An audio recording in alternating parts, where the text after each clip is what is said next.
হরে কৃষ্ণা। আশা করি হরে সকলে কৃষ্ণ। ভালো আছেন, সুস্থ আছেন, কুশল মঙ্গলে আছেন। তো আপনারা ভালো থাকার জন্য, সুস্থ থাকার জন্য আমাদের এই আয়োজন। আজকে আমরা আছি ডক্টর কৃষ্ণেন্দু সিনহা রয় প্রভুর সাথে, যিনি আয়ুর্বেদ আচার্য এবং আয়ুর্বেদের একজন বৈদ্য ডক্টর। উনার সাথে আমরা আগেও বেশ কয়েকটা এপিসোড আলোচনা করেছি, আপনাদের সাথে বিভিন্ন বিষয় শেয়ার করেছিলেন। তো আজকের যে মূল বিষয় থাকবে সেটি হচ্ছে অ্যাসিডিটি বা গ্যাস, নাকি? কদিন ধরে আমার সমস্যা করছিল আসলে এই গ্যাসে, একটু সত্যি কথা এই বুকের নিচে একটু ব্যথা করছিল খুব প্রচন্ড। এই জন্য আমরা আসলে আজকে অন্য অন্য একটা টপিক নিয়ে আলোচনা করার কথা ছিল, কিন্তু আমি বললাম যে না, গ্যাস নিয়ে আলোচনা হোক, যেহেতু আমার সমস্যা হচ্ছে এখন গ্যাসটা বা এই গ্যাসের ব্যথা, বুকে ব্যথা, বুকের তল পেটের এখানে বুকের নিচটা এক করে এমন ব্যথা, অবস্থা খারাপ। এটা নিয়ে আলোচনা করা যাক। তো প্রভু, আপনাকে স্বাগতম, ধন্যবাদ প্রথমত আমাদের গুরুত্বপূর্ণ আপনি এই গুরুত্বপূর্ণ সময় দেওয়ার জন্য আমাদেরকে। তো এবার বলুন, গ্যাস নিয়ে কি বলবেন? আসলে গ্যাসটা কি, বা এটা আয়ুর্বেদের ভাষায় কি বলা হয়? হরে কৃষ্ণ। সবাইকে আমাদের এই আলোচনায় স্বাগত এবং প্রভুকেও অনেক ধন্যবাদ। এটা একটা বার্নিং প্রবলেম বলা যেতে পারে, এই যে অ্যাসিডিটি যেটা বললেন। হ্যাঁ, প্রায় প্রতিটি বাঙালি কম বেশি আমরা এই সমস্যায় জর্জরিত এবং ভুগছি আমরা। তো এই অ্যাসিডিটি, এই যে টার্মটা, এটা তো একটা বিদেশি ইংরেজি ভাষার টার্ম। আয়ুর্বেদ শাস্ত্রে বলা আছে অম্লপিত্ত, এই রোগটার নাম অম্লপিত্ত। তো এই রোগটা কি কারণে হয় এটা আমাদের জানতে হবে, তাহলে আমরা সেই রোগের প্রতিষেধক বা তার প্রতিকার কিভাবে করা যায় সেগুলো আমরা উপায় খুঁজে বের করতে পারবো। তো আহারের ব্যাপারে আমরা আগে আপনার বিভিন্ন অনুষ্ঠানে আমরা আলোচনা করেছি। তো সুস্থ অবস্থায় হোক বা আতুর অবস্থায়, আতুর অবস্থা মানে হচ্ছে রোগগ্রস্ত অবস্থা, যে অবস্থাতেই থাকুক না কেন, মানুষের সমস্ত অবস্থাতেই শাস্ত্র নির্দেশ হলো পরিমিত ভোজী হতে হবে আমাদেরকে, অর্থাৎ পরিমিত আহার করতে হবে। এই পরিমিত আহারই আমাদের জঠরাগ্নি, যেটা আমাদের আহারকে পাক করায়, সেই জঠরাগ্নিকে আরো সবল করে, তার ফলে আমাদের হজম ক্ষমতা এগুলো স্বাভাবিক থাকে। তো আমরা যখন পরিমিত আহার করি তখন কিন্তু আমাদের এই ধরনের কোনো এই অম্লপিত্ত বলুন বা অ্যাসিডিটি, গ্যাস, এই সমস্যাগুলো কিন্তু থাকে না। সমস্যা তখনই হয় যখন আমাদের আহার পরিমিত হয় না, পরিমাণটা ঠিক থাকে না, আমরা অতিরিক্ত আহার করে ফেলি বা কম আহার করি। তো স্বাভাবিকভাবেই এর পরের আপনার নিশ্চয়ই প্রশ্ন করবে, তাহলে কি কি কারণে অম্লপিত্ত রোগটা হতে পারে। হ্যাঁ, কি প্রভু, আসলে তাই তো কারণটা নাকি? কি? সাধারণত আমাদের যে লাইফস্টাইলটা আছে, লাইফস্টাইলের মধ্যে খাবার-দাবার যেটা আছে, তো এখানে এই এই অ্যাসিডিটি বা অম্লপিত্ত যেটার কারণটা মূলত যদি না জানি আমরা, তাহলে তো এটা কিভাবে নির্মূল করতে পারি? মানে আমরা কারণ জানি না, কারণ আমরা আমরা একটা ওষুধ আমরা ঔষধ জানি। আমরা জানি ট্যাবলেট, একটা কিছু হলেই একটা ট্যাবলেট খাও, এই ট্যাবলেট, ওই ট্যাবলেট, ব্যথানাশক ট্যাবলেট। এটা আমরা জানি। কোন রোগে মানে সবাই একেকজন দেখি আমরা আ এত এক্সপার্ট, মানে রোগ হতে এত এক্সপার্ট হয়ে গেছে, এই সমস্যা এই ট্যাবলেট খাও, ওই সমস্যা ওই ট্যাবলেট, ট্যাবলেটের নাম বলে দেওয়ার জন্য এক্সপার্ট সবাই, সাধারণ লোক। একদম ঠিক কেন কথা বলেছেন প্রভু। আমরা ট্যাবলেট, ক্যাপসুল, সিরাপ, পাউডার, এই আয়ুর্বেদ চিকিৎসা এই কিছু দুটো চারটে লিখে দিন আর আমরা খেয়ে সুস্থ হয়ে যাব, এটাই যেন একটা মানসিকতা আমাদের এসে গেছে, এটা আমরা লক্ষ্য করছি। তো এটা ঠিক নয়। আয়ুর্বেদ রোগের প্রথম চিকিৎসা, যে কোনো রোগের প্রথম চিকিৎসার হচ্ছে সেই আমাদের জানতে হবে রোগটা কি কি কারণে হয়। ঠিক আছে, রোগের নিদান, এই নিদান পরিবর্জন হচ্ছে, নিদান বর্জন করা, যে যে কারণে রোগটা হচ্ছে সেগুলো এড়িয়ে চলাটা হচ্ছে বুদ্ধিমানের কাজ, তাহলে আমার এই রোগটাই হবে না। ঠিক আছে, তো সেক্ষেত্রে অম্লপিত্ত রোগের আমরা কিছু কারণ স্বাস্থ্য থেকে আমরা তুলে ধরবো। তো প্রথমেই বলতে হয় তিনটে শব্দ আমাদের ব্যবহার করব আমরা, যেটা শাস্ত্রে উল্লেখ করা আছে। একটা হচ্ছে সমাসন, একটা হচ্ছে বিষমাসন, আর একটা হচ্ছে অধ্যাসন। এই তিনটে শব্দের মধ্যেই আমরা ব্যাখ্যা করলেই বুঝতে পারবো অম্লপিত্ত রোগের কারণটা একদম এক্স্যাক্টলি কি। সমাসন হচ্ছে যে যে জিনিসগুলো খেলে আমরা বা যে যে জিনিসগুলো আহার করলে আমরা অম্লপিত্ত রোগ থেকে দূরে থাকতে পারবো সেগুলোকে বলা হয় সেই রোগের পথ্য। আর অপথ্য হচ্ছে যে যে যে জিনিসগুলো খেলে সেই রোগটাকে বাড়িয়ে দেয়। তো সমাসন হচ্ছে পথ্য এবং অপথ্য যখন আমরা মিলিয়ে একসঙ্গে খাবো, পথ্য থাকবে অপথ্য থাকবে। একটা উদাহরণ দিলে আমরা বুঝতে পারবো ভালো করে। আমরা প্রত্যেকেই জানি যে ফুলকপি, বাঁধাকপি এই ধরনের জিনিসগুলো আমাদের কিন্তু সহজে হজম হয় না। দেখবেন ফুলকপির তরকারি খেলে অনেকক্ষণ পর্যন্ত সেই ফুলকপির ঢেকুরি যেন উদ্গার যেটা বলি আমরা, সেই ফুলকপির উদ্গার হতে থাকছে বহুক্ষণ ধরে। তা আমরা আগেও আপনাদের এই চ্যানেলে এসে আমরা বলেছিলাম যে আগেকার খাবারের উদ্গার আসছে মানে আগের খাবারটা আমার হজম হয়নি, জীর্ণ হয়নি এখনো, ঠিক আছে? দর্শকদের নিশ্চয়ই মনে থাকবে এই ব্যাপারটা। তো ফুলকপি কিন্তু সেই রকম একটা গুরুপাক জিনিস।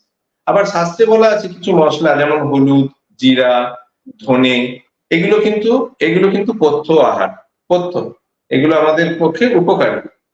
এই হলুদ, জিরে বা ধনে এগুলো দিয়ে যখন আমরা ফুলকপি, বাঁধাকপির মতো এরকম একটা গুরুপাক তৈরি করছি, তাহলে সেই আহারটা আমাদের হচ্ছে পথ্য অপথ্য মিশিয়ে, তখন কিন্তু এই গুরুপাক বহুক্ষণ লাগছে হজম হতে বা জীর্ণ হতে।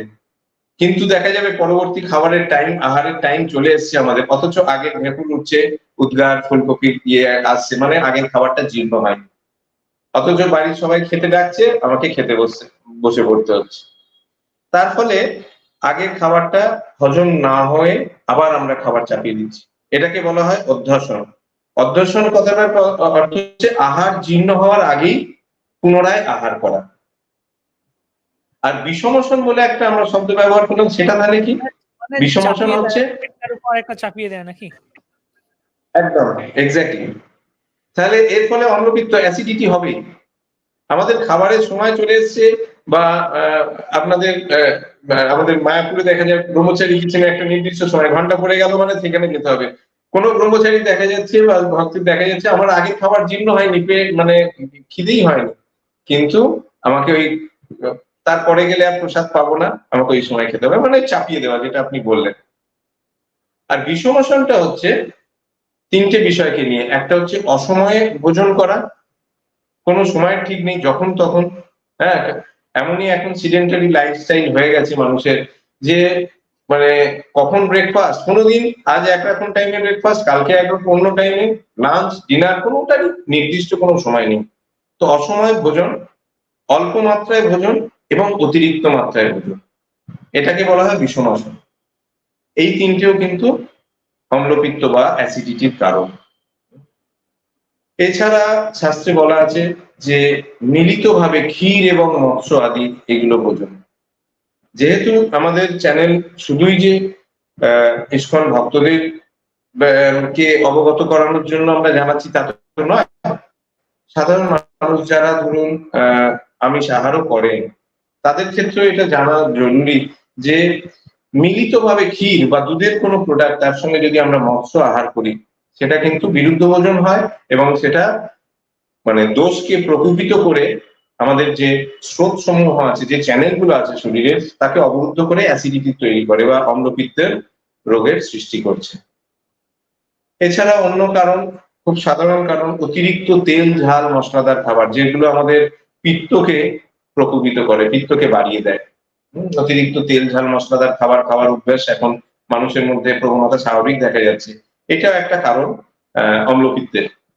আর দীর্ঘক্ষণ অনাহারে থাকা, কাজের চাপ এমনই, আমি হয়তো সকালে অল্প পরিমাণে কিছু খাবার খেয়েছি, আমার দুপুরবেলা একটা বা দুটোর সময় লাঞ্চ করার টাইম, কিন্তু 4টে বেজে গেছে, আমি খাবার সময় পাই না। দীর্ঘক্ষণ এই অনাহারে থাকা, এটা একটা রুটিন হ্যাবিটে, অভ্যাসে চলে আসে, এটাও অম্লপিত্তের কারণ।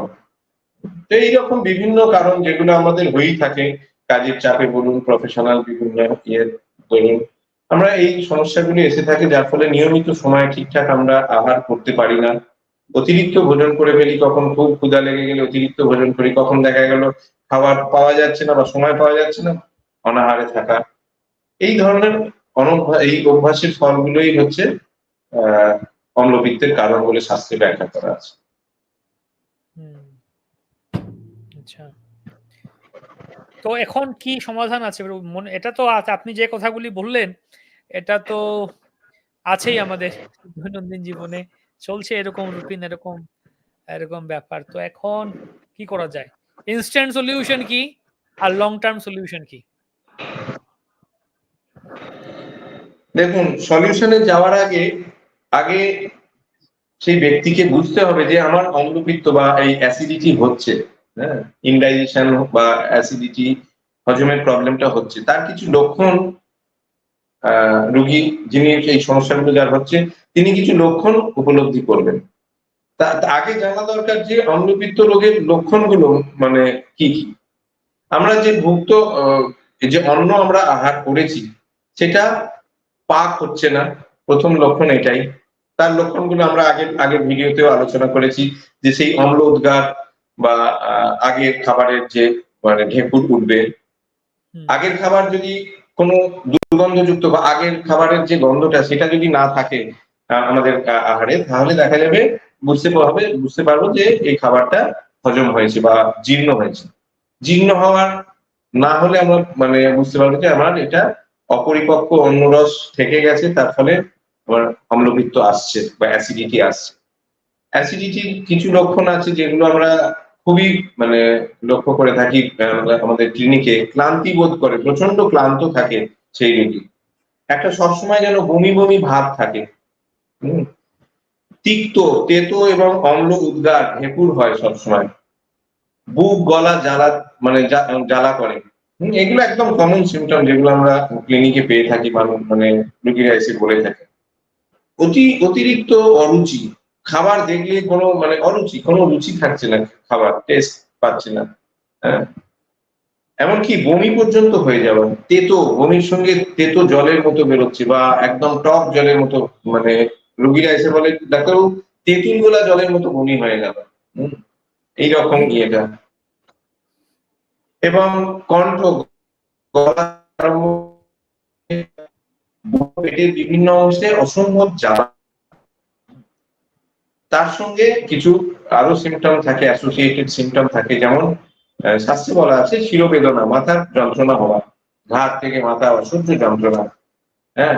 এবং কিছু রোগীর হয়তো অন্য সেরকম বুক জ্বালা গলা জ্বালা নেই, কিন্তু তারা এসে আমাদের কাছে প্রেজেন্ট করে যে তাদের সিমটম গুলো যে হাতে পায়ে অসম্ভব জ্বালা। সেটা থেকেও কিন্তু মানে আমাদের বুঝে নিতে হয় যে হ্যাঁ, এনার পিত্ত অতিরিক্ত পরিমাণে প্রকোপিত হয়েছে এবং তার ফলে অ্যাসিডিটি হচ্ছে। হাতে পায়ে জ্বালা থেকে অনেক সময় রোগী বুঝতে পারে না, কিন্তু রোগীকে মানে বুঝে নিতে হবে যে হাত পায়ে জ্বালা এটাও একটা অম্লপিত্তের লক্ষণ। এই লক্ষণগুলো যখন দেখা যাবে তখন আমরা চিকিৎসা প্রয়োগ করব। যেটা আপনি জিজ্ঞেস করলেন যে ইমিডিয়েট সলিউশন বা একটা, দেখুন লং টার্ম ভালো থাকার রাস্তা হচ্ছে নিয়ম মেনে চলা, যেটা আমরা বললাম যে নিদানগুলোকে বর্জন করতে হবে। যে কারণগুলো আমরা একটু আগে আলোচনা করলাম, সে কারণগুলো আমাদের বর্জন করতে হবে, এড়িয়ে চলতে হবে। একটা নিয়মানুবর্তী হয়ে একটা সঠিক সময়ে ব্রেকফাস্ট, লাঞ্চ বা ডিনার আমাদের করতে হবে। এই ব্যাপার এটা হচ্ছে দীর্ঘদিন মেনে চললে ধীরে ধীরে দেখা যাবে যে আমাদের অম্লপিত্ত রোগটা অনেকটাই আমরা কন্ট্রোলে আনতে পেরেছি।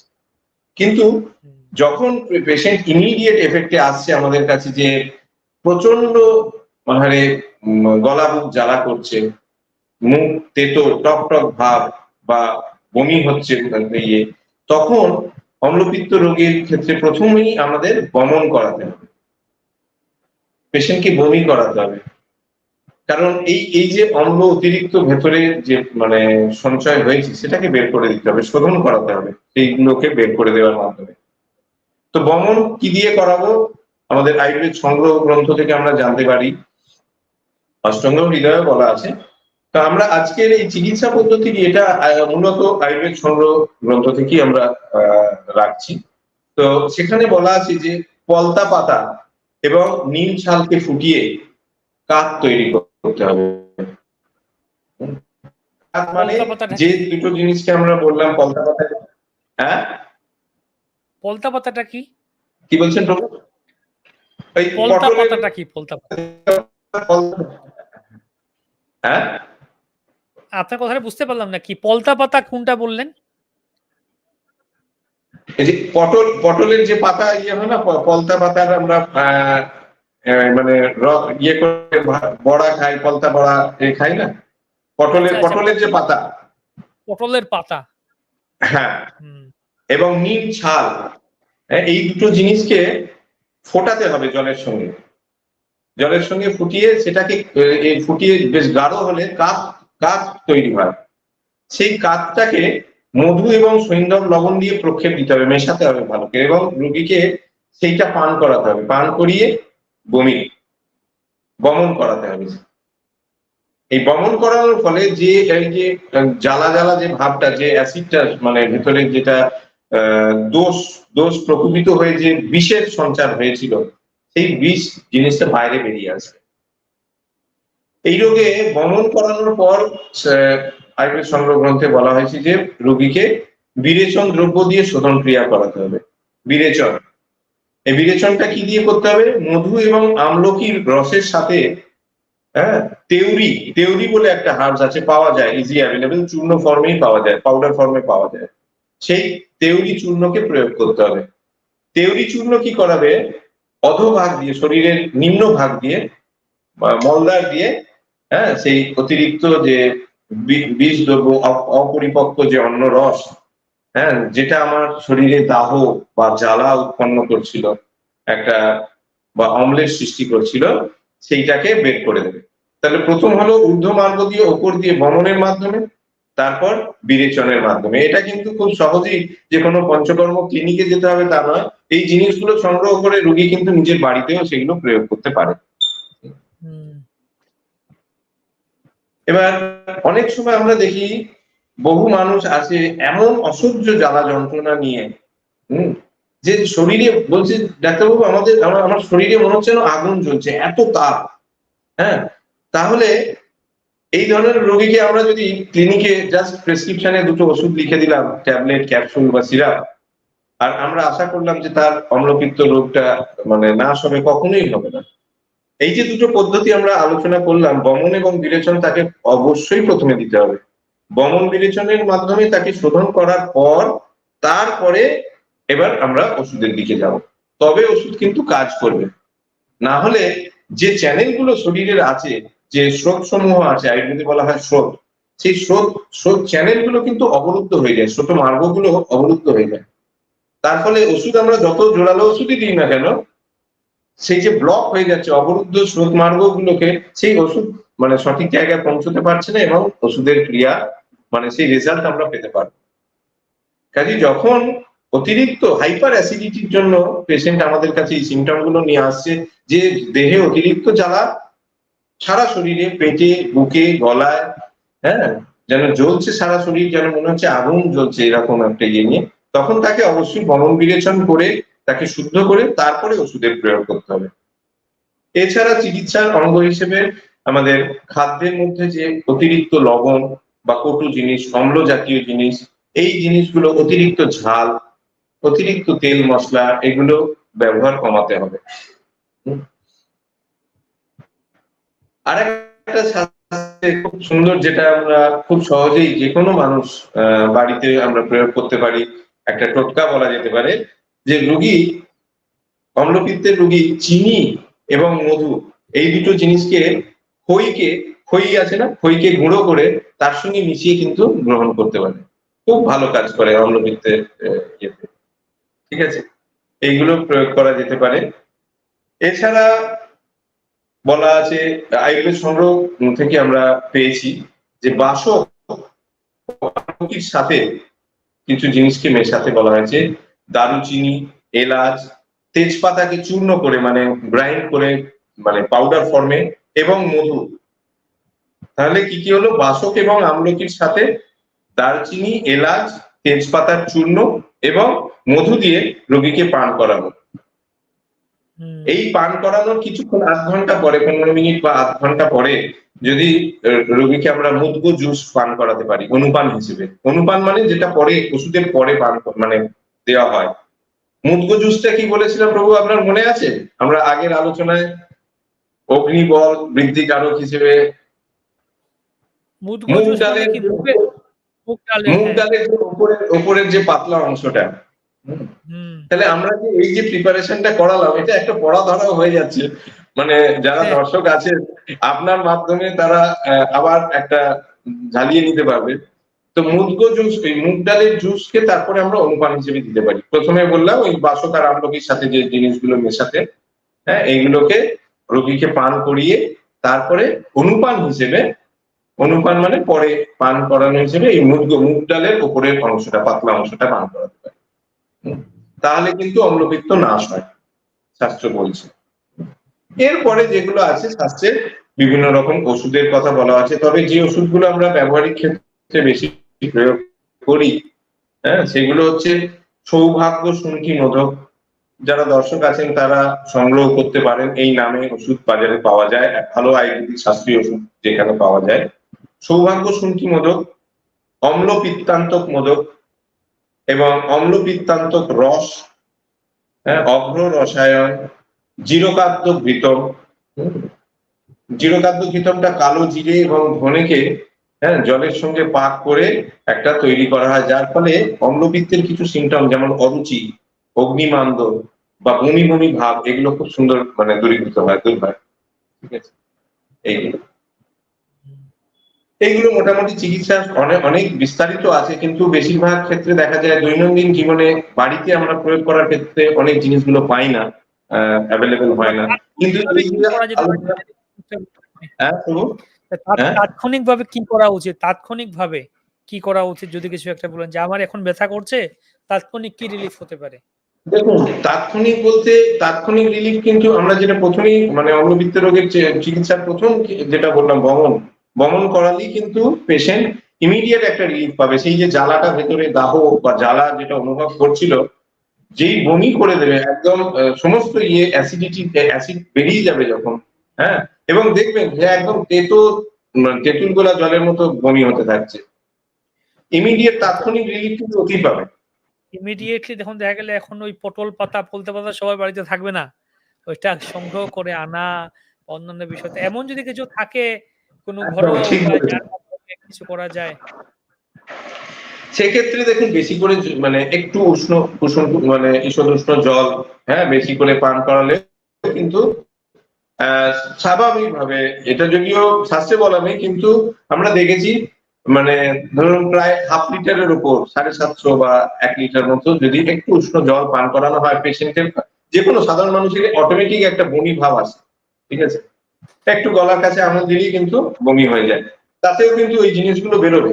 হয়তো ওই পলতা পাতা বা নিম সারের যে কাজ, যেটা আমরা আলোচনা করলাম, সেটা আরো তীব্রভাবে আরো আরো পরিষ্কার করে দেয় তার শোধন প্রসেসটা, কিন্তু এই গলার কাছে বা বুকের কাছে যেগুলো জমে আছে সেগুলো কিন্তু অনেক অংশেই বেরিয়ে যেতে পারে যদি আমরা শুধুমাত্র জলে দিয়ে দিয়েও বমনটা করাই। এটা তাৎক্ষণিক এর মধ্যে। তার সঙ্গে তো এই ওষুধগুলোর নাম বললাম, যে ওষুধগুলো যেমন অম্ল পিত্তান্তক রস বা অভ্র রসায়ন খুব ভালো কাজ করে। একদম হাইপার অ্যাসিডিটির ক্ষেত্রে অ্যালোপ্যাথিক ডাক্তারবাবুরা তাদের যে সমস্ত প্রেসক্রিপশন গুলো করে, প্রায় সেরকমই কাছাকাছি মানে কাজ পাওয়া যায়, ইনস্ট্যান্ট রিলিফ পেশেন্ট পায়, 0.5 ঘন্টা 1 ঘন্টার মধ্যে কিন্তু পেশেন্ট রিলিফ পায় তার যে অসহ্য জ্বালা যন্ত্রণা বা কষ্ট পাওয়া থেকে। তো এইগুলো গেল চিকিৎসার একটা দিক। চিকিৎসার সব থেকে বড় দিক হচ্ছে, এগুলো তো পদ্ধতিগুলো ভ্রমণ বিরেচন, তার সঙ্গে কিছু ওষুধ, কিছু পথ্য আমরা কিছু মানে স্বাভাবিকভাবে বাড়িতে তৈরি ঘরযোগে আমরা যেগুলো ব্যবহার করতে পারি আমরা আলোচনা করলাম। এর সঙ্গে জানতে হবে যে এই রোগের ক্ষেত্রে কোনগুলো উপকারী, কোনগুলো উপকারী নয়। উপকারী জিনিসগুলোকে বলা হয় পথ্য, আর যেগুলো উপকারী নয়, অপকারী যেগুলো, সেগুলোকে বলা হয় অপথ্য। পথ্যকে আমাদের গ্রহণ করতে হবে, অপথ্য বর্জন করতে হবে। তো পথ্যের মধ্যে শাস্ত্রে বলা আছে যে অম্লপিত্ত রোগের পথ্য হচ্ছে অল্প পরিমাণে সহজ পাচ্য খাদ্য আমাদের গ্রহণ করতে হবে। তারপরে বলা আছে, যেটা আমরা আলোচনা করলাম, মুগ ডালের ওপরের যে পাতলা অংশটা, জুসটা, ফোটানো জলকে ঠান্ডা করে, বিশেষ করে সেই জল যদি মাটির নিচে যে আন্ডারগ্রাউন্ড ওয়াটার, যেটা ডিপ টিউবওয়েলের জল যদি হয়, এখনকার ওই মানে মিনারেল ওয়াটারে গিয়ে ফুটিয়ে আর কিছু পাওয়ার সম্ভাবনা নেই, ডিপ টিউবওয়েলের জলকে যদি আমরা প্রত্যেক দিন ধরুন 3 লিটার জল আমরা পান করি যদি সারাদিন, তাহলে 6 লিটার ওরকম ডিপ টিউবওয়েলের জল সংগ্রহ করে একটু হয়তো গ্যাস পুড়বে, কিন্তু 1 মাস যদি আমরা করতে পারি একদম অব্যর্থ রেজাল্ট আমরা পাবো।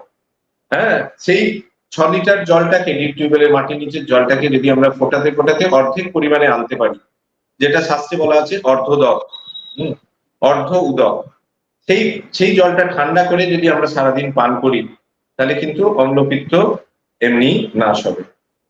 এছাড়া কিছু জিনিসের কথা বলা আছে, চিনি, মধু, সাধারণ যেটা আমরা নিয়মিত পাবো, ছাতু, কাঁকরোল, করলা, পটল, হিঞ্চে শাক, হ্যাঁ, পাকা কুমড়ো, কাঁঠালি কলার মোচা, বেতো শাক, হ্যাঁ, কয়েক বেল, ডালিম, আমলকি, এই সমস্ত দ্রব্য এবং সমস্ত তেতো দ্রব্য, তিক্ত দ্রব্য, এগুলো কিন্তু অম্লপিত্ত নাশ করে বলে শাস্ত্রে বর্ণনা আছে, এবং আপনারা প্রয়োগ করেও দেখতে পারেন, রেজাল্ট অবশ্যই পাবেন। আর অপথ্যের মধ্যে যেটা বলা আছে শাস্ত্রে, যে নতুন চালের অন্ন, এটা কিন্তু অম্লপিত্ত রোগীর ক্ষেত্রে একদম কন্ট্রাইন্ডিকেটেড।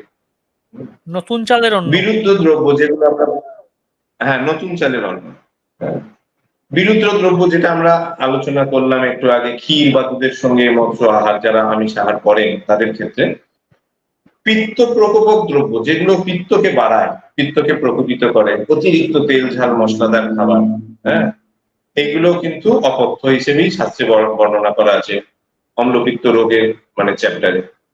এছাড়া মল মূত্র আদি বেগ ধারণ করা, অনেকক্ষণ ধরে প্রস্রাবের বেগ আমরা চেপে রেখেছি, বা মলের মানে মল নিঃসরণের বেগ আমরা চেপে ধরেছি, এমনকি আমার ক্ষুধার বেগ, অতিরিক্ত ক্ষুধা পেয়েছে কিন্তু আমি খেতে পারছি না, হয় কাজের চাপে বা কিছু নেই সেই মুহূর্তে, কিছু আমি পাচ্ছি না, এই ক্ষুধার বেগ ধারণ করাও কিন্তু অম্লপিত্তের ক্ষেত্রে অপথ্য, এটা ক্ষতিকর।